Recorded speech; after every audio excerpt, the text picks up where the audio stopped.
राधे राधे। जय श्री कृष्णा, जय श्रीमन नारायण।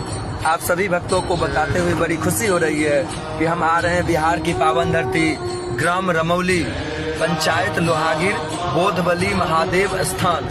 और दिनांक 19 अप्रैल से 25 अप्रैल तक श्रीमद् भागवत कथा की गंगा बहने वाली है। दोपहर के 4 बजे से लेकर के रात्रि के 8 बजे तक आप सभी लोग हजारों की संख्या में आकर के इस श्रीमद् भागवत कथा में आइए और अपने जीवन को कृतार्थ कीजिए।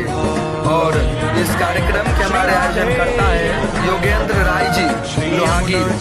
और इस कथा में जो लोग नहीं आ पाएंगे वो लोग YouTube के माध्यम से YouTube पर सर्च करें माधवाचार्य जी वृंदावन और इस कथा का लाइव रिस्पॉन्ड कीजिए। आप सभी लोग, आप सभी भगवत प्रेमी भक्तों को मेरा प्यार भरा राधे राधे।